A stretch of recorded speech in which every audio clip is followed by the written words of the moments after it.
자, 신약성경 마가복음 1장 14절과 15절 말씀 우리 같이 한번 좀 보도록 하겠습니다.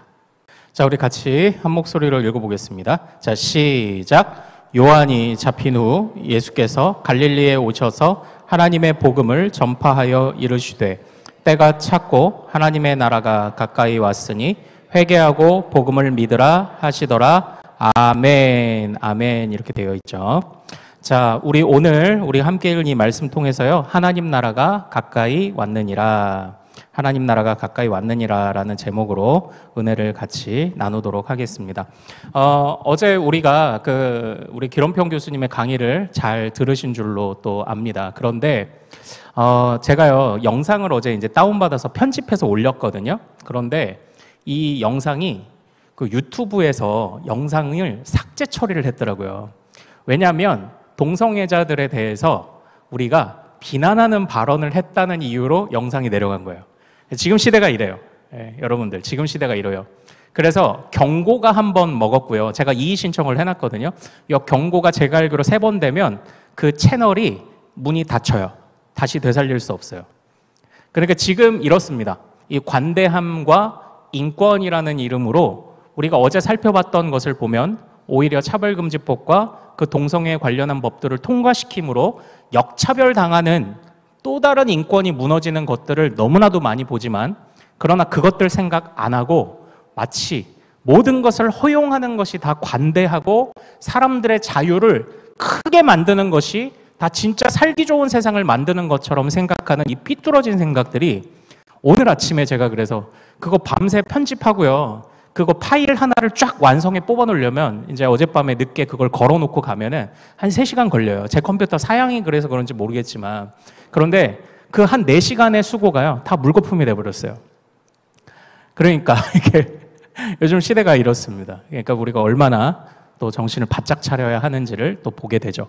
오늘 메시지 문자들을 다 받으셨을 텐데, 우리 이제 이 동성애를 반대하고 차별금지법에 관해서 우리가 아무리 노력해도 이 대법원에서 이 동성 가정도 이름이 웃긴데, 이 동성 사실혼 관계에 있는 이 사람들을 그 건강보험 피부양자로 인정을 해버리는, 이게 이런 어처구니없는 일이 이제 발생을 한 것 아닙니까? 그래서 그 대법관이 월권을 했다라는 이유로 우리가 같이 5만 명의 힘을 모아 그것을 항의하려고 하는 거예요. 우리가 하면 저지할 수 있고 우리가 안 하면 그냥 통과되는 거예요. 자, 그래서 우리가 나누어 드린 그 메시지들을 보고 어려우시더라도 떠듬떠듬해서 그래도 또 한번 힘을 모으면 좋겠습니다. 제가 지난주에 들었을 때는 3만 명이었는데 어저께 듣기로는 4만 5천 명까지 모였고요. 이제 5천 명 남았습니다. 5만 명이 되면 정부가 답변을 해야 돼요. 그것에 대해서. 그래서 대법관으로 가면은 더 이상 뭐 이제 없잖아요. 우리 3심제니까. 그런데 대법관이 월권했을 때는 어떡하냐. 그래서 그때는 국민의 힘이 필요한 거예요. 자, 우리가 같이 그거 위에 또 싸웠으면 좋겠습니다. 그리고 오늘하고 내일 그리고 또 청년부 수련회까지 아울러서요. 그러니까 제가 서서히 좀 빌드업을 해 나가려고 하는데, 하나님 나라라는 개념, 제가 뭐 여러 차례 말씀도 드린 적이 있지만, 이 하나님 나라라는 개념을 좀 이 시간에 좀 같이 나누기를 원해요. 그래서 우리 자녀들이 이 하나님 나라의 개념을, 하나님 나라의 그 성경의 교훈을 또 잘 기억하면 또 우리가 어떻게 살아가야 되고 어떻게 공부해야 되고 하는지를 좀 볼 수 있을 것이라고 기대를 합니다. 그래서 하나님 나라가 가까이 왔느니라 라는 제목으로 오늘 같이 말씀을 좀 나눠보도록 하겠습니다. 먼저 첫 번째 화면 하나 좀 볼까요? 네. 그러니까 몇 년 전 찍은 사진인데요. 네. 제가 그냥 집에서 보면은 그 의류 사업을 하시던 한 성도님이 가끔씩 이렇게 옷을 주세요. 그래서 바지도 주시고 티도 주시고 했는데, 밖에서 입기는 그렇고 버리자니 그렇고 그래서 집에서 입는 티셔츠가 있었어요. 이게 뭐 파란색 이런 티셔츠이죠. 그런데 이 티셔츠는 특징이 있어요. 어떤 특징이 있냐면, 다음 화면 한번 볼까요? 네, 엄청 늘어나요. 엄청 늘어나요. 저렇게 늘어나고 다시 놓으면은 뭐 좀 늘어난 흔적이 있어야 되잖아요. 근데 제자리로 돌아와. 지금은 저 옷이 없어요. 지금은 저게 찍은 지 한 5, 6년 돼가지고, 예. 그래서 제가 묘하게 이제 테스트를, 어디까지 가능한가 테스트를 해봤죠. 그래서 저희 막내를 데려다가 다음 화면 한번 볼까요? 예, 둘이 입어봤어요. 입어줬어. 자, 그래서 이제는 조금 큰 녀석을 데려다가, 자, 그 다음 화면 첫째랑 입어봤어. 돼. 그 다음 뭐가 남았습니까? 다음 화면, 예, 셋이 같이 입어봤어. 근데 돼. 자, 이게 참 저희한테는 좀 재밌는 추억이었습니다. 이게 이런 사진을 참 찍었던 거죠. 예, 그런데 저러고 나서 아이들이 싹 빠져나가고 나서 티셔츠가 어떻게 됐을까요? 다시 원상태로 싹 돌아온 거예요. 그래서 제가 티셔츠가 후질근해져서 버린 게 아니라 물이 너무 빠져가지고 이제 그래가지고 이제 저 티셔츠를 이제 몇 년 입다가 이제 버렸어요. 자, 한번 질문을 드려보도록 하겠습니다. 저 옷이 저렇게 늘어나는 이유는 뭘까요? 왜 저렇게 늘어날까요? 고무여서? 고무여서? 약간 무얼 말하려고 하는지는 알 것 같아요. 우리 성이 대답 잘해줬어요. 고마워요. 사실 저 안에 스판이 섞여 있는 거예요. 스판. 그렇죠. 요즘은 옛날에는 안 그러는데 청바지도 보면 요즘은 스판기가 이렇게 있죠. 예, 심지어는 제가 지금 입은 양복은 아닌데 제가 입는 다른 양복은 또 스판기가 섞여 있어서 이렇게 잡아당기면 이게 쭉쭉 좀 늘어나는 탄력성이 있어요. 뭐 아무래도 그런 바지를 입으면 어떻습니까? 무릎이 안 나오죠. 그래서 태가 좀 유지가 되고 또 활동도 편하고 그러죠. 저 티셔츠에도 면과 함께 스판이 섞여 있었던 거예요. 스판이라는. 우리 성희가 말한 것처럼 고무처럼 약간 탄력 있는 재질인 스판이 섞여 있었던 겁니다. 자, 그러면 또 하나 질문을 드려볼게요. 스판이 몇 % 섞이면 옷이 저렇게 될까요? 50! 거기서 10분의 1까? 10분의 1로. 사실은 5% 정도. 우리가 보통 입는 청바지 있잖아요. 거기 보면 스판이 3% 정도 들어가 있는 것 같아요. 제가 입는 바지를 기준으로 하면. 그러니까 잘 보십시오. 자, 우리 여기서 우리 어린 자녀들 중에 5%란 말이 뭔지를 모르는 친구도 좀 있을 것 같긴 합니다. 예. 티셔츠를 만들 때 100개의 실이 필요하다면 그 중에 5개의 실만 늘어나는 실을 넣는 거예요. 그런데도 옷 전체가 늘어나는 효과가 나는 거예요. 3%에서 5%의 스판만 섞으면 바로 저렇게 놀라운 능력을 가지고 있는 그런 티셔츠를 이제 만들어낼 수 있어요. 자, 그런데 이것을 우리가 주변에서도 또 흔히 볼 수 있는 또 그런 사례가 하나 있습니다. 우리 다음 화면 한번 볼까요? 이거 뭐예요? 이거. 예, 빵 만들 때 쓰니까. 그렇지. 이스트예요. 이스트. 예, 이스트. 효모 또는 누룩이라고 하죠. 빵을 만들어 보신 분들은 알겠지만 저 효모, 이스트, 누룩을 몇 % 넣을까요? 예, 저것 또한 2%에서 3% 넣어요. 그런데 저 2%에서 3%를 넣으면 어떻게 되냐? 반죽 전체가 부풀죠. 자, 작은 것을 넣었을 뿐인데 그것이 전체에 영향을 미친다. 지금 이 포인트를 여러분들이 잘 기억하셔야 됩니다. 예수님께서는 바로 이러한 이스트, 성경에서는 누룩이라고 되어 있는데 이 누룩이라는 것을 가지고 비유로 이런 말씀을 하나 주신 적이 있어요. 우리 먼저 다음 화면 한번 볼까요? 같이 읽습니다. 시작. 예수께서 경고하여 이르시되 삼가 바리새인들의 누룩과 헤롯의 누룩을 주의하라 하시니 아멘. 이렇게 되어 있죠. 바리새인의 누룩과 헤롯의 누룩. 이게 바리새인이라는 이제 성경에 보면은 한 그 단체가 있었어요. 또 헤롯은 그 당시에 왕이었는데 그들이 진짜 빵 만들려고 누룩을 가졌다는 게 아니라 그들의 작은 영향력이 전체에 영향을 미치고 있는 것을 비유로 지금 주님이 하고 계시는 그런 말씀이잖아요. 자, 그런데 헤롯은 어떤 사람인 줄 알아요? 우리 헤롯. 우리 유초동부 지난번에 목사님 여름 성경학교 할 때 헤롯 가르쳐줬던 것 같은데 헤롯 왕의 특징이 뭘까요? 괜찮아요. 자, 그럼 우리 중고등부 헤롯 왕의 특징이 뭘까요? 참고로 어느 나라 사람이야 헤롯이? 야, 너 나와. 아니야. 성희야, 잘했어. 3번 중에 2번 맞췄으면 잘한 거야. 잘했어. 자, 우리 청년부. 헤롯은 어디 출신 사람입니까? 헤롯이요. 아, 이제 청년부도 괜찮아. 자, 우리 장년부. 헤롯 여러 번 얘기했는데 헤롯이요. 돈을 주고 왕위를 산 거예요. 돈을 주고 로마에 돈을 주고 왕위를 산 거예요. 여러분들 잘 생각해 보십시오. 요즘도 그런 사람들 얼마나 많아요. 돈으로 다 해결하려는 사람들 요새 얼마나 많아요. 그러니까 예수님이 그런 사람들을 주의하라고 하시는 거예요. 그들은 자기가 원하는 것을 얻기 위해서 자기가 내가 돈 있는 거 내가 쓰지 뭐 할진 모르지만 그 사람들을 통해서 이 세상이 무너지고 있는 거예요. 전체에 영향을 끼치고 있는 거예요. 자, 그리고 또 바리새인의 누룩은 뭘까요? 자, 바리새인의 특징은 같이 한번 따라해 보겠습니다. 바리새인은 겉과 속이 다른 사람이었다. 네, 바로 이겁니다. 겉과 속이 다른 사람.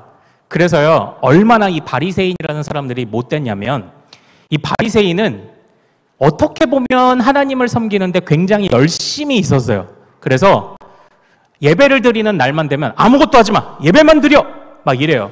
심지어는 예수님이 병자들을 고치시는데도 아무것도 하지 마, 이래요. 아니, 사람의 생명을 살리는데 그것도 하지 말아야 할까? 자, 사람의 생명을 살리는 일을 하나님이 기뻐하시나요? 기뻐하시지 않나요? 기뻐하시죠. 그런데 안식일에 아무것도 하지 말래. 그런데 자기들은요, 자기 기르는 양이 구덩이에 빠지면 가서 그 양은 또 건져와요. 아무것도 하지 말라면서 내 거는 안 돼. 내 거는 손해보면 안 돼. 그런데 다른 사람들은 안식일에 병자를 고쳐도 안 돼. 내 거는 잃어버리고 싶지 않은데 다른 사람은 다 그렇게 하면 안 된다고 얘기를 하는 거죠. 겉과 속이 다른 사람들이에요. 그리고 또 이 바리새인이 기도하는 장면이 하나 나와요. 두 손 들고 하늘을 향해서 기도해요. 하나님께 영광을 돌리는 것 같지만 속으로 어떻게 기도했는 줄 알아요? 하나님, 저는 저기 서 있는 죄인들과는 좀 다르죠. 저들보다는 좀 낫죠. 이렇게 기도를 했다는 기록들이 또 있어요. 또 이 바리새인들이 또 어떤 사람이었냐면 열심히 예배하고 길게 기도해요. 그리고 밖으로 나가서는 어려운 사람들의 돈을 착취해요. 이런 사람들이 바리새인이었던 거예요. 그러니까 어떤 사람? 겉과 속이 다른 사람이었던 거예요. 자, 사랑하는 여러분, 이것이 어떻게 보면 우리가 살아가는 이 세상을 바라보시는 주님의 마음이에요. 이 세상을 향한 주님의 평가예요. 이 세상은 모두가 그렇다고는 물론 볼 수는 없겠지만 이 헤롯처럼 뭐든지 다 자기의 힘과 돈으로 해결하려는 사람, 또 이 바리새인들과 같이 겉과 속이 다른 사람들, 이 사람들의 작은 숫자가 전체를 병들게 하고 있는 그런 세상이라고 우리 지금 주님이 이 세상을 평가하신 겁니다. 그러니까 여러분이 지금 살아가는 세상이 어떤 세상이에요? 이게 바리새인과 헤롯의 누룩이 가득한 세상인 거예요. 예. 여러분들이 살면서 왜 힘든 일이 있습니까? 바리새인과 헤롯의 누룩이 있기 때문에 그래서 힘든 거예요. 자, 여러분들 생각해 보십시오. 우리 자녀들 생각해 보세요. 자, 우리 유초동부 친구들만 생각해 봐도 어느 누가 다 이해할 수도 있어. 이 세상에 겉과 속이 다른 사람들만 가득하다면 이 세상이 어떻게 될까? 이 세상은 어떻게 될까? 망해요. 맞아요. 망해요. 진짜 망해요. 진서 대답 잘했어. 이 세상에 우리가 정말 겉과 속이 다른 사람들만 살면은 이 세상 망해요. 한번 잘 생각해 보십시오. 만약 여러분들 목사님이 겉과 속이 다른 사람이라고 생각을 해봐요. 오늘 우리 자녀들이 오면은 막 주일도 그렇고 오늘도 그렇고 열심히 뛰어다녀. 그럼 목사님 지나가면서 아이들 머리 쓰다듬으면서 아유, 건강한 것들 그냥 우리 아이들이 뛰어다니니까 교회가 활기차나 이러는데 목사님이 사무실에 딱 들어가서 어우 새끼들 말도 안 듣고 그냥 아유 그냥 시끄럽게 나고 그냥 막 내가 이런다고 생각해 보세요. 여러분들이 목사님을 사랑할 수 있겠어요? 못하지. 그리고 또 막 우리 목사님이 또 잘 보는 게 뭐냐면 머리를 새로 하시고 오시거나 뭔가 좀 변화를 주고 오시면 제가 그걸 또 잘 알아채요. 그쵸, 권사님? 권사님 오늘 머리하고 오셔가지고 그래서 와, 권사님 머리하고 오셨네. 너 오늘 왜 이렇게 멋을 내고 오셨어? 이래놓고서는 목사님 딱 방에 가가지고 멋있기는 무슨 원판 불변의 법칙이라는 게 있는데 막 이러면 그럼 어떻게 되겠어요? 모든 사람이 겉과 속이 다른 이런 모습을 보인다면 우리가 어떻게 살아갈 수 있겠어요? 망하지. 그치? 망하지. 목사님이 이래도 속상할 거고 선생님이 이래도 속상할 거고 친구들이 이래도 속상할 거예요. 목사님은 예전에 그 IMF라는 참 어려운, 우리나라가 어려운 시기를 겪을 때 집이 더 어려워졌던 이유가 뭐냐면 IMF도 겪었는데 거기다가 또 무슨 사기를 한번 두드러면 땅땅 맞아. 겉으로는 같이 잘 살자 하고 웃으면서 와. 근데 속으로는 달랐어. 예, 우리 아버지 돈을 들고 다 날라버린 거예요. 그러니까 그때는 집이라도 내 집이면 버티겠는데 집이 내 집이 아니니까 계속 이사를 다녀. 막 겉과속이 다른 사람들 때문에 손해보는 일들이 참 많았던 것 같아요. 그런데 우리가 지금 사는 이 세상도 지금도 그런 것 같아요. 지금도. 그러니까 주님이 바라보실 때 그때나 지금이나 바리새인과 헤롯의 누룩이 가득한 세상이 주님이 바라보시는 이런 세상이에요. 그래서 어제 우리 친구들, 우리 또 모든 부모님들, 어제 우리 강의 때 서두에서 교수님이 뭐라고 하셨습니까? 우리는 모든 것에 영향을 받는다고 말씀하셨죠. 그래서 좋은 것을 보고 듣고 익히며 좋은 것에 영향을 받아야 한다고 어제 교수님도 그렇게 말씀하신 것 아니에요. 전체가 다, 뭐 아직 이 정도는 괜찮겠지? 아니요. 누룩 같은 거야. 2%, 3%만 방심하면 이게 어느덧 우리를 확 잡아먹는 때가 온다는 거예요. 그러니까 이 세상이 우리가 얼마나 정신을 바짝 차리고 살아가야 되는 세상인지 우리 예수님이 그걸 이제 말씀을 해 주셨던 거죠. 저 참고로 에어컨을 조금 틀어주시겠어요? 예, 제가 약간 덥게 느끼고 있습니다. 한쪽은 틀어주세요. 자, 그런데 신기한 건 예수님이 또 누룩에 관한 이야기를 또 하나 주셨어요. 자, 첫 번째는 누구의 누룩? 바리새인과 헤롯의 누룩. 좀 나쁜 누룩이죠. 근데 예수님이 또 하나 이제는 무언가 좀 좋은 누룩을 하나 또 말씀을 하세요. 뭘까요? 우리 화면 한번 좀 보고 읽어보도록 하겠습니다. 자, 같이 읽습니다. 시작. 또 이르시되 내가 하나님의 나라를 무엇으로 비교할까? 마치 여자가 가루 서말 속에 갖다 넣어 전부 부풀게 한 누룩과 같으니라 하셨더라. 아멘. 이렇게 되어 있어요. 자, 이 화면에서 뭐가 또 누룩 같다고 말씀하십니까? 하나님의 나라가 또 누룩과 같다고 이렇게 말씀하시는 거예요. 자, 잘 보세요. 바리새인과 헤롯의 누룩이라는 나쁜 누룩이 있는데 주님이 말씀하실 때 이제는 또 좋은 누룩도 있대. 바로 어떤 누룩? 하나님의 나라라는 누룩이 있대요. 자, 질문 드리겠습니다. 하나님의 나라가 뭐예요? 하나님의 나라가. 그렇지. 보통은 우리가 이게 천국이라고 생각을 해요. 그런데 목사님 말씀은 이제 한번 잘 들어보세요. 이 하나님의 나라를 천국이라고 생각하니까 우리 자녀들 또는 여러분들의 신앙생활이 그래서 어려운 거예요. 자, 한번 잘 생각해 보세요. 잘 들어보세요. 많은 사람들이 예전부터 이 하나님의 나라를 천국이라고만 생각했습니다. 천국은 언제 갈까요? 죽어서 가지. 예. 여러분, 천국 가고 싶은 사람. 예. 한번 손 들어볼까요? 자, 천국 가고 싶은 사람. 예, 네. 지금 바로 가고 싶은 사람. 네, 이런 좀 자신 없지. 예. 이런 좀 자신이 없지. 야, 그렇게 좋은데 왜 지금 안 가? 그렇게 좋은 데인데 가, 지금. 이게 하나님의 나라를 우리가 예전부터 자꾸 천국이라고만 생각했는데 왜 그런지 이유를 알려줄게요. 우리 다음 화면 한번 볼까요? 이게 마태복음의 말씀을 오해해서 그래요. 자, 같이 한번 읽어보겠습니다. 시작. 또 비유로 말씀하시되 천국은 마치 여자가 가루 서말 속에 갖다 넣어 전부 부풀게 한 누룩과 같으니라. 똑같죠, 저기. 하나님의 나라는 전부 부풀게 한 누룩이다. 천국은 전부 부풀게 한 누룩이다. 그런데 우리 이 누가복음 말씀에서는 하나님의 나라라고 썼지만 마태복음에서는 천국이라고 썼어요. 근데 우리가 자꾸 저 천국이라는 말을 죽어서 가는 천국으로 오해를 하는 거예요. 자, 그런데 우리가 한번 잘 생각해 봐야 돼. 목사님이 이제는 목사님 이제 아내, 우리 로아 아리엘 엄마인 목사님 아내가 이제 여기 경상도 출신이잖아요. 그래서 결혼하고 또 처갓집도 가고 하면 사투리를 들을 만큼 들었어요. 웬만해서 이젠 다 번역이 돼, 목사님이. 그런데 목사님이 들어도 잘 적응이 안 되고 굉장히 재밌고 웃기며 아직도 이해 안 가는 사투리가 하나 있는데 그게 뭐냐면 아이고 이 귤 시다 할 때 뭐라고 해요? 새그럽다 또는 시끄럽다 이렇게 얘기하잖아요. 예, 그러면 물어보죠. 이 귤 셔요? 우리 서울말 이 귤 셔요? 이렇게 물어보는데 우리 처남은 이렇게 말해. 이 귤 새그럽나? 이렇게 물어보지. 예. 억양이 좀 다르죠. 여러분이 서울말 쓰면 제가 그렇게 들릴 거야. 내가 사투리 쓰면 그렇고. 그런데 적응이 안 되는 말이 뭐냐면 이 나물 써요? 이 나물 써요? 이거를 뭐라고 해요? 이 나물 씹어요? 씹어요? 이렇게 얘기하잖아. 뭘 씹어? 자, 정확하게 교양 있는 현대 서울말로 이 나물 쓴가요? 네, 쓴가요? 이렇게. 그런데 씹어요? 이렇게 얘기하죠. 말이라는 건 그 당시의 상황과 형편과 문화를 좀 이해해야지 말이 이해가 되는 거예요.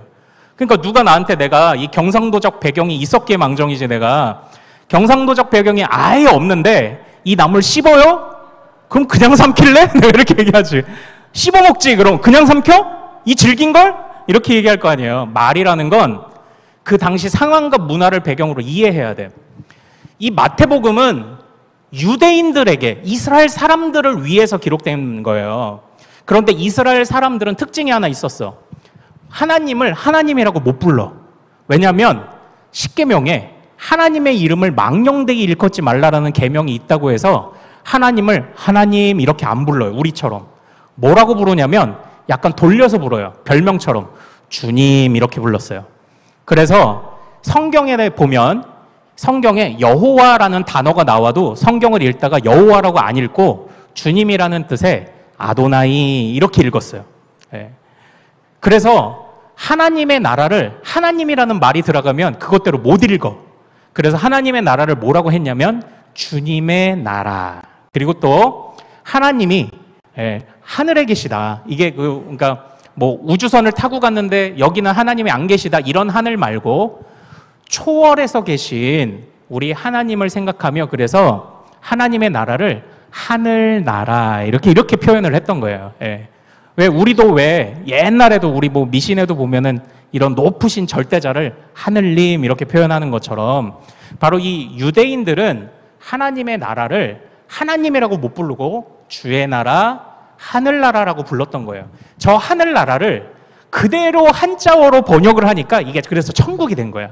그러나 사실은 이 마태복음의 이 말씀은 원래 하나님 나라예요. 죽어서만 가는 그런 천국이 아니라는 겁니다. 그래서 결국 이 천국이냐 하나님 나라냐 같은 말이에요. 자, 이제는 다시 질문을 해보겠습니다.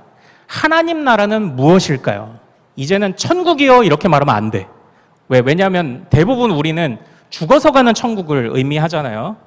그렇다면 하나님의 나라는 뭘까요? 나라. 예. 여기서 우리가 이 나라라는 개념을 한번 잘 생각해 보면 하나님 나라를 이해하기가 어렵지 않습니다. 자, 목사님이 우리 자녀들에게 질문을 던지겠습니다. 자, 우리나라에서 이거 맞추면 내일 선물 2개. 네. 우리나라에서 가장 높은 사람은 누구일까요? 그렇지, 너 나와. 네. 네, 우리 자녀들은 못 맞췄고 우리 어른들은 맞춰주셨어요. 우리나라의 가장 높은 사람이 누구예요? 국민이에요, 국민. 그래서 모든 주권은 누구에게 있어요? 우리나라 헌법에? 국민에게 있는 거예요. 예. 그런데 우리는 자꾸 대통령 이런 고위직 공무원들 이런 사람들을 높은 사람이라고 얘기하잖아. 아니, 똑같은 사람인데 맡은 역할이 다른 사람인 거야. 우리나라에서 가장 높은 사람은 누구냐? 국민이에요, 국민. 국민이 주권, 주인이라는 거예요. 자, 요즘 이게 우리가 살아가는 나라의 특징이에요. 누가 우리나라의 주인이에요? 국민. 그런데 이 성경의 시대에는 우리가 나라라는 개념이 뭐냐면 나라의 주인이 왕이었어요. 왕.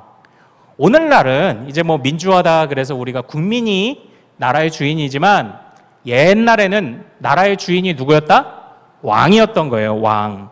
그래서 옛날에는 나라 또는 국가가 어떤 의미를 갖냐? 우리 다음 화면 한번 볼까요? 같이 한번 읽어보죠. 시작. 왕의 권세, 권위, 통치권이 영향을 미치는 모든 곳, 모든 영역이 그 왕의 나라 국가이다. 이렇게 된 거예요. 여기서 한번 잘 보세요. 그냥 왕의 땅이 왕의 나라죠 이러면 아니야. 또 다른 귀족들이 땅을 소유하고 있을 수도 있어요. 그런데 중요한 건 땅의 크기가 아니라 이 왕의 말을 어디까지 듣냐. 예. 경상도는 우리 왕의 말을 듣냐? 그럼 여기는 그 왕의 땅인 거예요. 그런데 그 왕의 말을 저기 서울까지 들어. 그러면 이 말을 듣는 전체가 다 그 왕의 땅이라는 거예요. 그 왕의 권위와 권세와 통치력이 영향을 미치는 데까지가 그 나라의 그 왕의 나라라는 개념이에요. 자, 이제 바꾸어서 생각해 보면 간단합니다. 하나님 나라는 뭘까요? 하나님 나라. 우리 다음 화면 한번 좀 보겠습니다. 같이 읽습니다. 시작. 하나님의 권세, 권위, 통치권이 영향을 미치는 모든 곳, 모든 영역이 하나님의 나라이다. 곧 온 세상이 하나님의 나라이다. 아멘. 이거예요. 온 세상이 하나님의 나라다. 그래서 저 그림을 한번 보세요. 천국이 죽어서 가는 천국도 중요하기는 해. 그래서 저게 노른자야. 그런데 죽어서 가는 천국만이 하나님 나라가 아니에요. 주변에 있는, 자, 빨간 글씨 뭐라고요? 같이 읽어요. 시작. 하나님이 창조하신 모든 세상. 이거예요. 하나님이 창조하신 모든 세상, 곧 그 안에 죽어서 가는 천국도 있고 다 한 거예요. 모든 세상이 다 하나님의 나라예요. 그럼 질문 드려볼게요. 자, 우리 가정은 하나님의 나라인가요? 아닌가요? 하나님의 나라입니다. 그러면 우리 교회는 하나님의 나라인가요? 아닌가요? 하나님의 나라예요. 그럼 우리 학교는 하나님의 나라예요? 아니에요? 아니에요? 왜 아니죠? 물론 근데 왜 그렇게 너희들이 그렇게 대답하는지 이해는 할 것 같아. 왜냐? 학교만 가도 다 믿는 친구들 아니거든. 다 믿는 친구들 아니거든. 그래, 그렇게 생각할 수 있어. 그러나 하나님께서 이 모든 세상을 지으셨기 때문에 이 세상에 존재하는 모든 것은 다 하나님의 나라인 거예요. 우린 근데 왜 그렇지 않은 것처럼 보이는 부분이 있는지는 이제 조금 있다가 이제 생각을 해보겠습니다. 그래서 하나님의 통치권이 미치는 모든 곳이 다 하나님의 나라다라는 겁니다. 우리가 이 개념을 잘 기억해야 돼요. 그러니까 제가 아까 목사님 뭐라고 얘기했어요? 죽어서 가는 천국만을 바라보면 신앙생활이 힘들어요. 왜냐? 계속 참기만 해야 되거든. 물론 그렇다고 우리가 죽어서 가는 천국을 바란다고 할 때 현실에 나타나는 하나님의 능력을 구하지 않았냐? 그런 건 아니에요. 어떻게 보면 우리 여러분들이 지내는 요즘보다 예전에 우리 부모님들이 지내시던 때는 어려운 시기였지만 무언가 발전하는 게 눈에 확 보였어. 그래서 하나님이 막 지금 역사하시는구나 막 이런 것처럼 느껴지기도 했는데 우리 자녀들이 살아가는 지금 세상은 좀처럼 발전하는 것처럼 느껴지지가 않아요. 정말 좋은 세상이 되어가고 있는가 이런 거 잘 느껴지지가 않기도 합니다. 이것처럼 예전에는 물론 천국만을 바라보고 신앙생활하는 게 좀 가능했는지 모르겠는데 요즘 젊은 친구들하고 얘기해보면은 아니 지금 내가 지옥 같은데 죽어서 가는 천국 그걸 내가 어떻게 신경 쓰고 사냐고 이제 이런 얘기를 하는 거예요. 그런데 잘 생각해 보십시오. 하나님은 우리가 신앙생활할 때 나중에 하나님이 죽어서 가는 천국을 주신 데가 아니라 하나님이 지금도 온 세상을 다스리고 계시며 너를 위해 일하고 계셔. 너를 위해 선한 계획을 가지고 계셔. 이것을 생각하는 게 하나님 나라가 이 세상에 존재하는 모든 것이 하나님 나라라는 바로 그런 개념인 거예요. 그러니까 죽어서만 가는 천국 바라보면 신앙생활은 맨날 참는 일이에요. 참는 일. 그런데 지금도 일하시는 하나님과 하나님의 모든 것, 지으신 모든 것이 하나님의 땅입니다를 고백하는 신앙생활은 기쁘지. 고난 중에도 기쁘죠. 왜냐? 지금 주님이 나를 위해 일하고 내가 지금 주님과 함께 동행하고 있고 주변 상황들은 영 아닌 것 같더라도 하나님의 통치와 권위와 권세가 나와 함께 하고 있음을 생각하면 어려운 일을 당해도 힘이 나죠. 그냥 참고 끝나는 게 아니죠. 힘이 나지. 그래서 이 천국을, 하나님 나라를 죽어서 가는 천국이냐 아니면 지금도 일하시는 하나님의 개념으로 보느냐는 아주 여러분들 신앙에 있어서 중요하게 작용하는 차이입니다. 자, 우리 모두가 같이 한번 따라해 보겠습니다. 우리는 하나님의 통치가 지금 여기에 임하고 있음을 믿습니다. 이게 진짜 믿음이에요. 이게 진짜 믿음이에요. 자, 정리해 보면요, 이 세상은 두 종류의 누룩이 있어요. 어떤 누룩과 어떤 누룩이 있습니까? 바리새인과 헤롯의 누룩이 있고, 또 하나 하나님 나라의 누룩이 있는 거예요. 자, 그래서 오늘 본문에서 예수님이 이 땅 가운데 오시자마자 주신 첫 번째 명령인 오늘 이 14절, 15절 말씀이 아주 중요합니다. 우리 다음 화면 한번 보도록 하겠습니다. 자, 다음 화면 같이 한번 읽죠. 시작!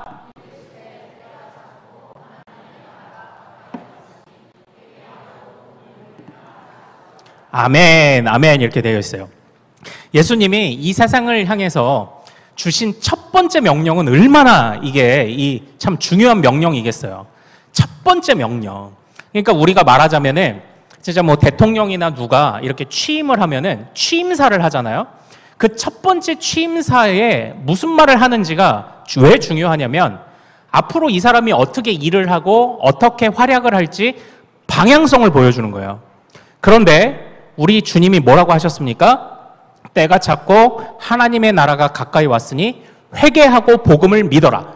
그럼 예수님은 앞으로 어떤 사역을 하실 거라는 거예요? 하나님의 나라를 전하시는 사역, 그리고 회개하게 하시는 사역, 복음을 전하시는 사역만 하시는 거예요. 그걸 교회가 따라가는 거예요. 그거를. 하나님, 예수님의 첫 번째 명령입니다. 자, 그런데 여기서 한번 잘 보세요. 왜 굳이 때가 찼다 이렇게 얘기를 하셨을까요? 때가 뭐예요? 때가 찼다. 재밌는 것은 우리가 읽은 이 14절 말씀에 보면은 거기에 세례 요한이 잡혀간 후에 이렇게 되어 있어요. 세례 요한이 잡힌 후에 예수께서 하나님의 복음을 전파하셨다 이렇게 되어 있어요. 여기서 때가 찼다라는 말은 뭐냐면 이제 말하자면 구약 시대가 끝났다는 거예요. 구약 시대는 하나님이 메시아 예수님을 보내어 주셔서, 그러니까 그 전에 하나님이 이 세상을 그냥 내버려 두신 건 아니에요. 일하시고 계셨어. 그러나 본격적으로 하나님의 통치와 하나님의 권위로 세상을 본격적으로 바꾸기 시작하시는 예언된 때가 되었다라는 것을 지금 이야기를 하고 있는 거예요.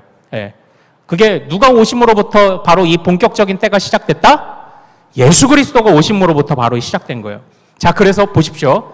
그 예수 그리스도가 와서 복음을 전하니 하나님을 믿는 자들이 늘어나고 세상을 향하여 주님이 고쳐가시는 것들이 많아지죠. 그러면 어떻게 되는 겁니까? 하나님의 통치가 점점 확대되고 굳건해지죠. 그러면 하나님의 나라가 어떻게 되는 거예요? 더 튼튼하게 지금 확연하게 임하고 있는 거예요. 그래서 하나님의 누룩이 이제 온 세상을 부풀게 하는 때가 본격적으로 왔다. 그러니까 그 목사님도 가끔 어설프지만 이제 집에 그 인스턴트 이스트, 좀 쉬운 이스트를 사다가 가끔 이렇게 빵을 만들어 볼 때가 있어요. 재미로. 그런데 반죽하자마자 빵이 안 부풀어요. 어떻게 해야 되나요? 따뜻한 데다가 놔두면 시간이 지나면 이렇게 부풀어. 지금 하나님이 그때까지를 잠깐 기다리신 거예요. 그게 구약이에요, 구약. 그러다가 비로소 온도와 모든 조건이 딱 맞았을 때 이스트를 통해 빵 전체가 반죽이 부푸는 것처럼 예수님이 딱 오시는 순간부터 이제는 때가 된 거예요. 그래서 예수님으로부터 이제는 이 세상에 하나님의 나라가 부풀어가기 시작하는 거예요. 자, 그런데 잘 보십시오. 하나님 나라가 부풀면 누가 쪼그라들까요? 바로 이 세상의 모든 죄악의 누룩들, 바리새인과 헤롯의 누룩들이 줄어드는 거예요. 그게 줄어들어 가는 거예요. 자, 여러분에게 이제 질문을 한번 던져보겠습니다. 자, 죄인의 누룩이 있고요. 하나님 나라의 누룩이 있어요. 그러면 누가 이길까요? 누가 이길까요? 하나님의 나라의 누룩이 이기죠. 왜 그렇습니까? 왜 하나님 나라의 누룩이 이깁니까? 누가 오셨다? 예수 그리스도가 오셨기 때문에 하나님의 나라의 누룩이 이긴다라는 거예요. 바로 주님이 그걸 가르쳐 주신 거예요. 그래서 예수님의 십자가에 달리시기 직전에 3년간의 이 기간을 공생애라고 하는데, 이 기간 동안 주님이 무슨 일을 하셨냐? 병자들을 고치시고 귀신을 내쫓으시고 가르치시고, 그래서 하나님의 통치에 살아있음을 보여주신 거예요. 그런데 아직 다 보여주시지는 않았어요. 그 중에 안 믿는 사람도 여전히 있었어요. 바리새인들과 헤롯 그리고 서기관들 같은 이런 사람들은 예수님 안 믿었어요. 왜 그렇습니까? 아직은 누룩이기 때문에 그래요. 이제 서서히 부풀어가고 있는 거예요. 그래서 자, 우리 성경을 가지고 계시다면 마가복음 1장 21절부터 이어지는 내용을 한번 좀 볼까요? 마가복음 1장 21절 우리 한번 같이 읽어보겠습니다. 마가복음 1장 21절. 자, 같이 한번 읽어보겠습니다. 자, 시작. 그들이 가버나움에 들어가니라. 예수께서 곧 안식일에 회당에 들어가 가르치심에, 이렇게 되어 있죠. 자, 여기에 보면 안식일, 그러니까 예배하는 날에 회당, 그 당시에 예배 처소인 말하자면 교회를 간 거예요. 근데 그 안에 누가 있었냐면 귀신 들린 자가 있었어. 자, 한번 잘 생각해 보십시오. 하나님께 예배하는 곳이에요. 예배하는 날이에요. 좋은 날이고 좋은 장소예요. 그런데 그 안에 누가 있었다? 귀신 들린 자가 있었다라는 겁니다. 그러니까 지금 뭘 의미하는 겁니까? 겉으로는 평안한 날처럼 보이고 겉으로는 평안이 가득한 집처럼 보이는데 평안이 없는 사람이 그 안에 있는 거예요. 이게 예수 그리스도가 하나님 나라의 누룩을 점점 크게 만드셔야만 했던 이유예요. 이게 우리가 살아가는 세상이지. 겉과 속이 다른 거야. 겉에는 그럴싸한데 속으로는 평안해 보이지만 평안이 없는 거예요. 안식일에 그리고 회당에, 예배 장소에 귀신 들린 사람이 있는 겁니다. 이게 우리가 사는 바로 그런 세상이라는 거예요. 그리고 또 29절부터 보면은 베드로의 장모님이 열병을 앓는 일이 있어요. 이것도 무엇을 의미하느냐? 베드로의 장모가 어디 살아요 지금? 이스라엘. 약속의 땅, 가나안 땅에 살죠. 그러나 그 약속의 땅, 축복의 땅에서 병든 자가 있어. 주님이 병을 괜히 고치시는 게 아니에요. 죽은 사람을 괜히 살리시는 게 아니에요. 하나님의 나라가 지금 이렇게 커져가고 있다는 것을 보여주시기 위해서 우리 주님이 병든 자도 고치시고 바로 죽은 자도 살리신 거예요. 자, 그러면 하나님의 나라가 이제는 정점에 왔다라고 선언하시는, 이제는 최고조에 달했다, 이제는 빵이 다 부풀었다라고 말씀하시는 그런 사건은 과연 뭘까요? 예수님이 하신 사건 중에 가장 위대한 사건 뭘까요? 그게 바로 부활이에요. 부활. 십자가라고 표현하셔도 되겠지만 핵심은 죽으시면 끝나면 안 되잖아요. 부활이에요. 부활. 그러니까 우리 예수님이 공생애를 사실 때는 3년간 하나님의 나라의 누룩이 부풀어감을 여러 기적들과 이적들을 통해 보여주셨고, 마지막으로 모든 반죽이 다 부풀어났음을 부활로 보여주신 거예요. 사랑하는 여러분, 우리 자녀 여러분 잘 들으세요. 여기서 우리가 하나님을 믿어야만 하는 이유가 나오는 거예요. 믿어야만 하는 이유.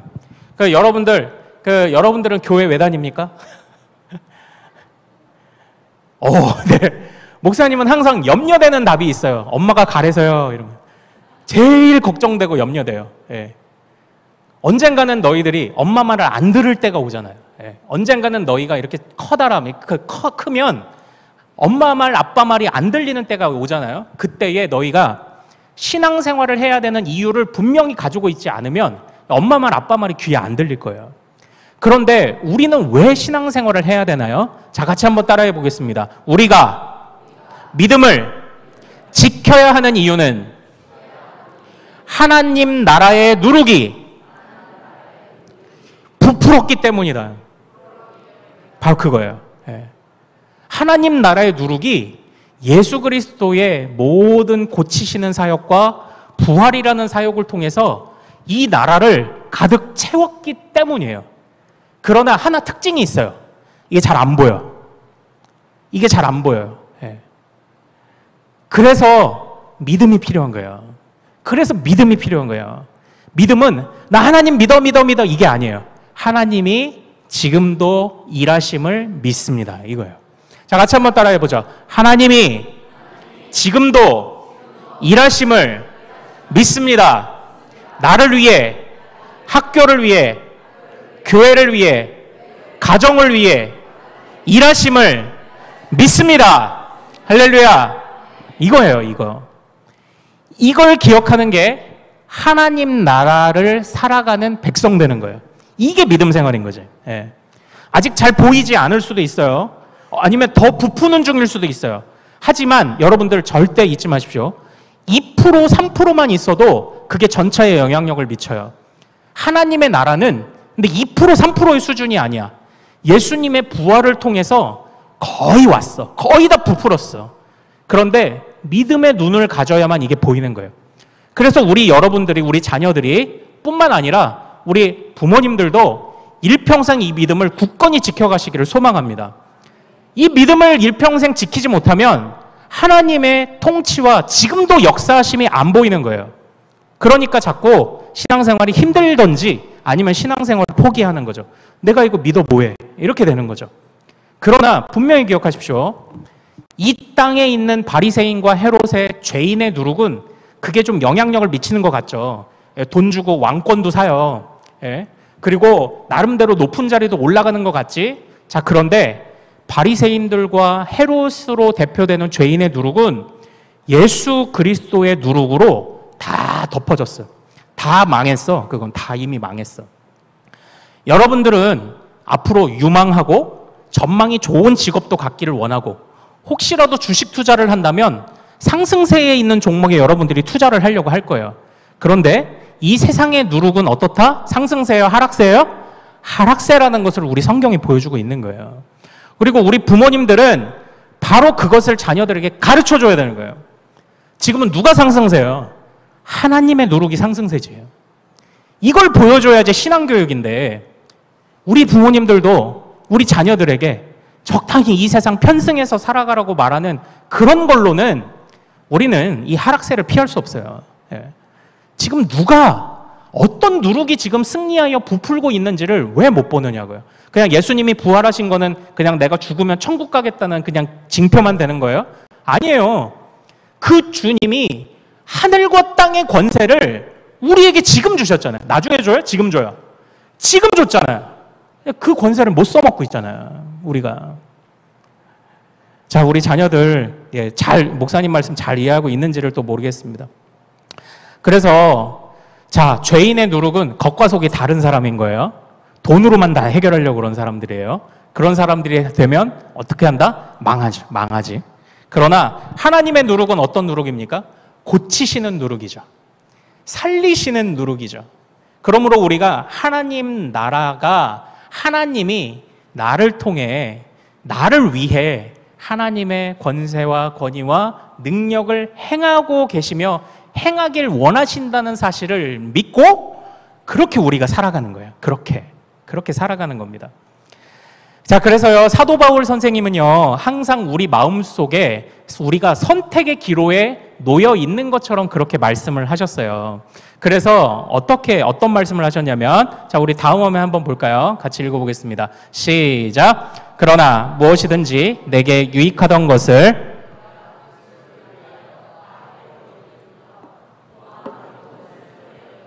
내 주 그리스도 예수를 아는 지식이 가장 고상하기 때문이라. 내가 그를 위하여 모든 것을 잃어버리고 배설물로 여김은 그리스도를 얻고. 여기 잘 보세요. 여기서 사도 바울이 이 세상에서 자기가 자랑하던 유익하다고 생각했던 것들을 예수 그리스도를 위해 다 아무것도 아닌 것, 배설물로 여긴대요. 왜냐하면 그래야만 내가 자랑하고 하던 것들을 내려놓아야만, 즉 내 안에 있는 세상의 누룩을, 죄인의 누룩을 내려놓아야만 그리스도의 누룩을 얻을 수 있다고 이야기하는 겁니다. 그래서 우리가 오늘 본문 말씀에서 15절에서 뭐라고 말합니까? 그래서 회개하고 복음을 믿으라. 그냥 복음이 안 믿어져요. 말하자면 우리 마음의 공간은 한정되어 있는데 여기에 우리 안에 있는 세상의 누룩을 덜어내야, 그래야 주님의 누룩이 채워진다고 말하고 있는 것 같은 거예요. 그래서 예수님이 말씀하시는 겁니다. 회개하고 복음을 믿으라. 이렇게 얘기를 하고 있는 겁니다. 그래서 제가 어느 날 이렇게 마트를 가다가 보면 이렇게 뭐 양념류, 장류 이런 걸 팔잖아요. 거기에 굉장히 재미난 이름을 가진 딸기잼이 하나 있어서 목사님이 눈여겨보는 딸기잼이 있어요. 그게 뭐냐면, 다음 화면 한번 볼까요? 자, 뭐냐면 보금자리 딸기잼이에요. 보금자리. 예, 보금자리. 여러분들 그거 아세요? 이게 원래는 수녀님들이 이거를 해서 팔았던 거예요. 그러니까 보금자리는 우리 둥지 또는 가정을 의미하지만 이게 보금자리예요. 말 그대로 보금자리. 예, 보금자리. 예. 그 보금자리라는 이름을 했는데 이제 저게 유명해지다 보니까 지금은 청정원인가 어디서 저걸 인수해가지고 이제 팔더라고요. 그런데 저 보금자리라는 말을 보면서 목사님이 좀 감동을 받았습니다. 제가. 예. 주여, 우리의 마음이 세상의 누룩이 차지하고 있는 자리가 아니라 하나님 나라의 누룩이 차지하고 있는 복음의 자리가 되기를 소망합니다. 목사님이 그때부터 그렇게 기도를 하고 있는 거예요. 그리고 목사님이 대전에서 8년간 지내던 성도들에게 떠나며 마지막 고별 설교를 여러분의 마음이 보금자리 되길 원합니다. 제가 이러고 떠났어요.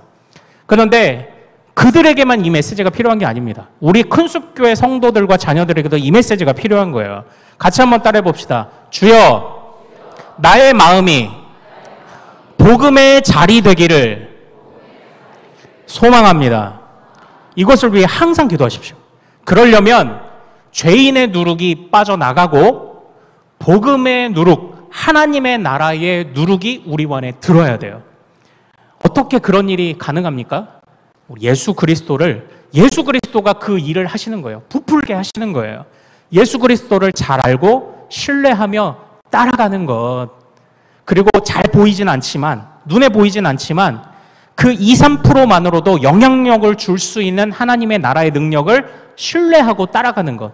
이게 우리의 신앙생활의 이유가 되어야 돼요. 그리고 또 반대로 어떻게? 2, 3%만 가져도 우리 마음을 병들게 만들고 겉과 속이 다르게 만드는 우리 나쁜 것들, 죄악된 것들, 그런 것들을 우리가 멀리해야 하는 이유가 여기에 있는 거예요. 별건 아닌 것 같지? 금방 물든다니까요. 그러나 반대로 하나님께 우리가 하나님을 알고자, 예수 그리스도를 알고자, 그분을 따라가고자 열심을 낸다면 그 2, 3%처럼 보이는 것이 어느 날 우리 모두를, 나를, 우리 가정을, 우리 교회를, 우리 학교를 완전한 하나님의 나라로 눈에 볼 수 있을 만큼 변화시키는 역사가 머지않아 올 줄로 믿습니다. 이거예요, 이게. 하나님의 나라를 우리가 쫓아가야 된다는 게 바로 이겁니다. 하나님이여 모든 영역을 통치하여 주옵소서. 지금은 우리가 머리로만 알아요. 모든 게 하나님의 땅이고 하나님의 것이라는 걸 알아요.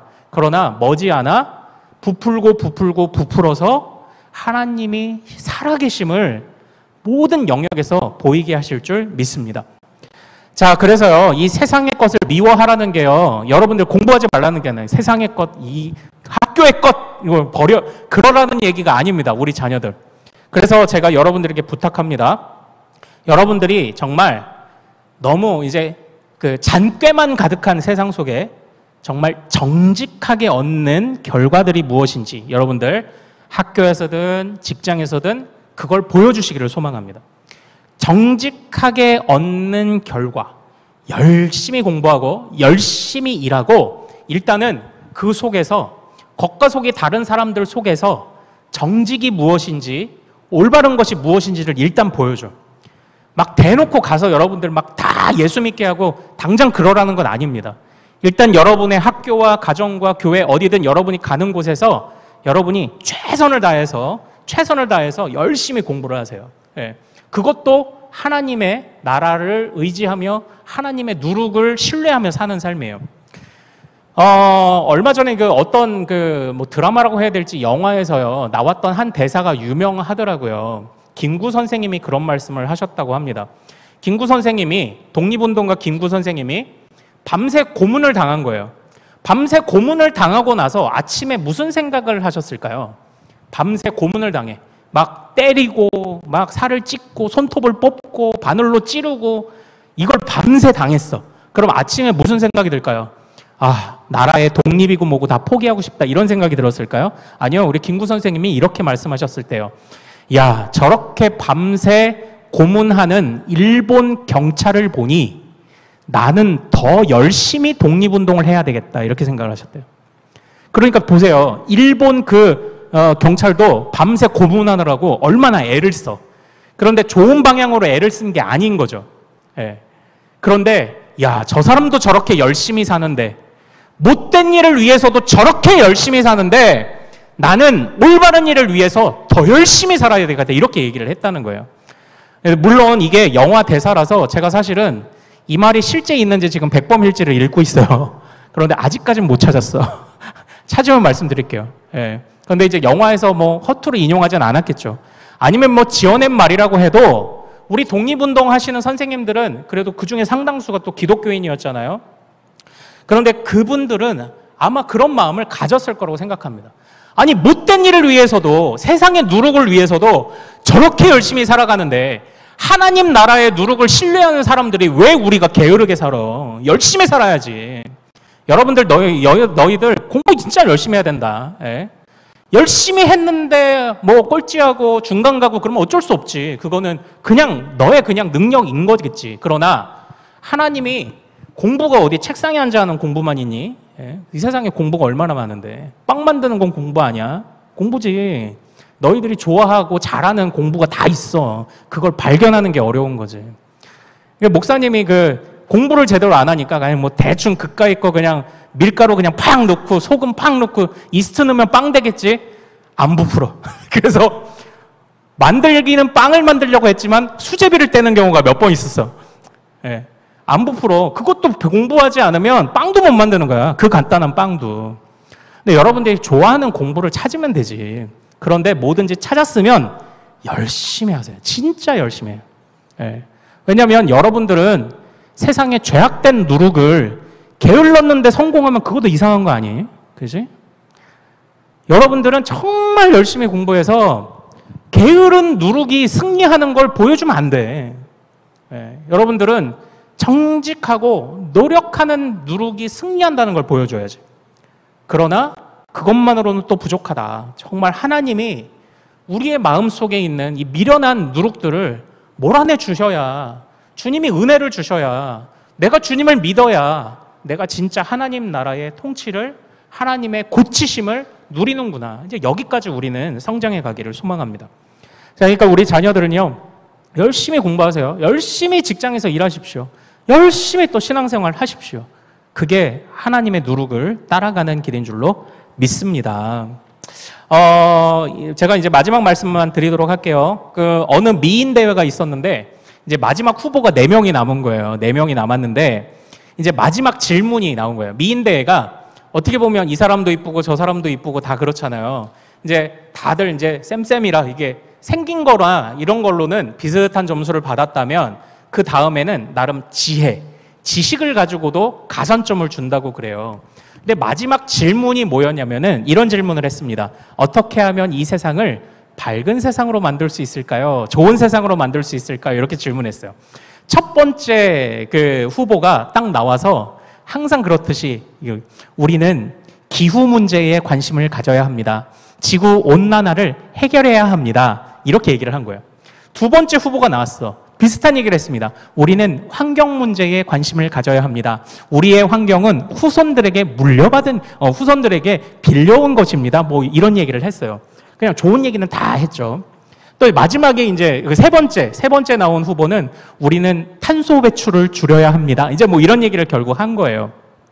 그런데 결국은 마지막 후보가 미인대회 그 1등을 했대요. 그러니까 말하자면은 뭐 그냥 단순하게 미인대회만이 아니라 마지막 후보의 답변이 심사위원들의 마음을 움직이게 했다는 거예요. 그 답변이 뭐였냐면 저는 모든 사람들이 서로를 공감할 수 있는 능력을 갖기를 원해요.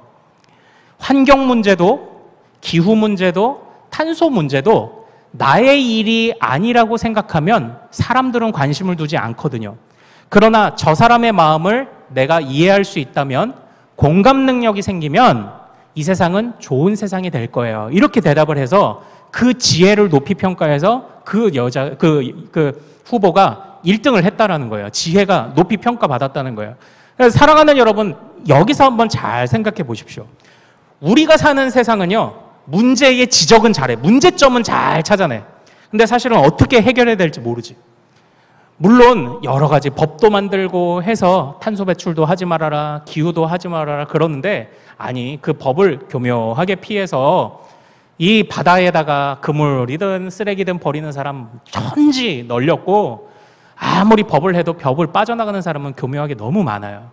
그런데 이 여자 후보가 뭐 그리스도인인지는 모르겠습니다만, 우리 마음에 모두가 다 이렇게 선한 마음이 있다면, 단순한 공감대 차원을 넘어서서 하나님이 주시는 마음이 이 세상 모두에게 존재한다면 이 세상 좋은 세상 되지 않겠습니까?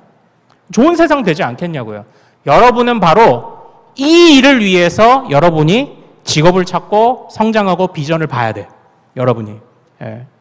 어떻게 하면 이 세상에 하나님의 마음으로 좋은 세상을 만들어 갈까? 여러분들이 이걸 가지고 열심히 공부하며 또 달려가기를 원합니다. 우리의 노력이 헛되지 않을 줄로 믿습니다. 하나님이 일하시기 때문입니다. 하나님의 나라가 예수님의 부활로 우리에게 확실하게 일하고 계심을 보여주셨기 때문입니다. 그러므로 우리 사랑하는 자녀들과 우리 부모님들이 어디에 있든지 어디를 가든지 어떤 삶의 현장에서든지 정말 주님의 마음으로 열심히 살아가고 주님의 마음으로 그것을 좀 고쳐가는 우리들이 되기를 소망합니다. 자, 우리 같이 찬양하고 좀 기도할까요? 주가 일하시네. 우리 같이 찬양하겠습니다.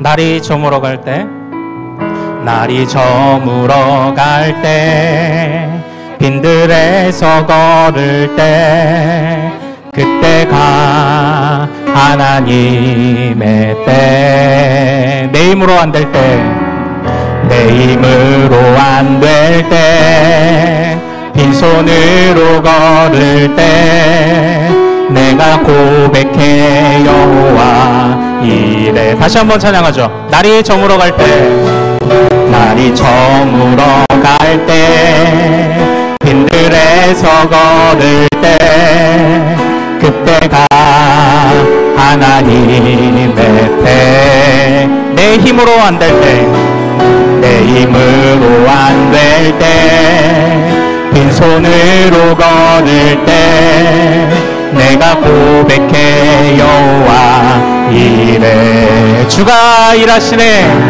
주가 일하시네. 주가 일하시네. 주께 아끼지 않는 자에게. 주가 일하시네. 주가 일하시네. 주가 일하시네. 신뢰하며 걷는 자에게. 우리 모인 이곳에, 우리 모인 이곳에 주님 함께 계시네. 누리네 아버지 은혜. 적은 떡과 물고기, 적은 떡과 물고기, 내 모든 걸 드릴 때 모두 고백해 여호와 이래. 주가 일하시네. 주가 일하시네. 주가 일하시네. 주께 아끼지 않는 자에게. 주가 일하시네. 주가 일하시네. 주가 일하시네. 신뢰하며 걷는 자. 주가 일하시네. 주가 일하시네. 주가 일하시네. 주가 일하시네. 주께 아끼지 않는 자에게. 주가 일하시네. 주가 일하시네. 주가 일하시네. 신뢰하며 걷는 자. 신뢰하며 걷는 자에게. 신뢰하며 걷는 자. 마지막으로 신뢰하며 걷는 자에게. 신뢰하며 걷는 자에게. 우리 하나님께 영광의 박수 올리겠습니다. 할렐루야. 아멘. 우리를 위해 일하시는 주님을 찬양합니다. 아멘. 아멘. 아멘. 자, 우리 이 시간 같이 기도하기를 원해요. 2%든 3%든 그 이스트가, 그 누룩이 살아있기만 하면 전체를 변화시키는 거야. 우리 자녀들 여러분들이 주님 앞에 믿음으로 살아있으면 여러분의 가정과 여러분의 학교가 변화될 줄로 믿습니다. 여러분의 모든 삶의 터전들이 변화될 줄로 믿습니다. 직장이 변화되고 우리 교회가 변화되고 한국이 변화되고 온 세상이 주님의 나라로 눈에 이제는 보이도록 완전히 부풀어갈 줄로 믿습니다. 끝까지 믿음의 눈을 가지고 일하시는 주님, 우리를 위해 일하시는 주님, 하나님 나라를 위해 일하시는 주님, 그 주님을 바라보며 달려가는 우리가 되기를 소망합니다. 우리가 이 믿음을 잃지 않도록 먼저 같이 기도하기를 원합니다. 주여, 정말 우리가 세상의 날이 저물어갈 때, 빈들에서 걸을 때 참으로 우리가 어렵다만 느끼고 좌절만 하다가 끝나는 게 아니라 그때에 정말 우리를 부풀게 하시는 하나님의 은혜가 있고, 또한 우리가 먹을 것이 없을지라도 오병이어의 기적을 행하신 하나님이 우리로 부족한 것들을 채우실 하나님의 은혜를 우리가 사모하고 기대하며, 또 그렇게 우리의 가정을, 교회를, 학교를, 직장을 변화시켜 주시기를 사모하며, 주여 일하여 주옵소서, 일하시는 주님을 우리로 보게 하여 주옵소서. 우리 주여 이름 크게 한번 부르고 주님의 일하심을 기대하며 기도합니다. 주여!